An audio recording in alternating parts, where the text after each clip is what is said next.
আসসালামু আলাইকুম dear audience.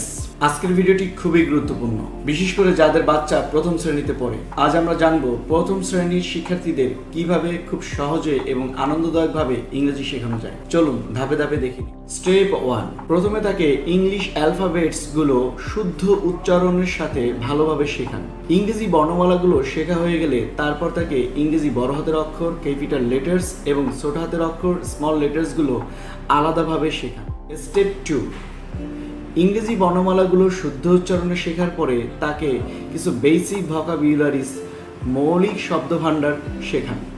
যেমন বিভিন্ন রঙের ইংরেজি নাম, বিভিন্ন প্রাণীদের ইংরেজি নাম, ফুল ও ফলের ইংরেজি নাম, মানবদেহের অঙ্গ প্রত্যঙ্গ অর্থাৎ বডি পার্টস এর ইংরেজি নাম তাকে শেখান। স্টেপ 3, তাকে কিছু সিম্পল সেন্টেন্স শেখান। যেমন this is my book, I have a pen, my name is Jacoban, he has a car। এই ধরনের সিম্পল সেন্টেন্স, সহজ বাক্যগুলো তাকে শেখান। এরপর তাকে কিছু ফনিক্স শেখান। যেমন শব্দের শুরুর অক্ষরের ধ্বনি কেমন হয়। যেমন A for apple, B for ball, C for cat। এইভাবে তাকে ফনিক্স শেখানোর চেষ্টা করুন। স্টেপ 5, তাকে সিঙ্গুলার এবং প্লুরাল শেখান। যেমন 1 cat, 2 cats, 1 tiger, 2 tigers। Step 6, এরপর তাকে ইংরেজিতে 1 থেকে 20 পর্যন্ত গণনা করা শেখান, যাতে সে শুদ্ধ উচ্চারণে 1 থেকে 20 পর্যন্ত ইংরেজিতে গণনা করতে পারে।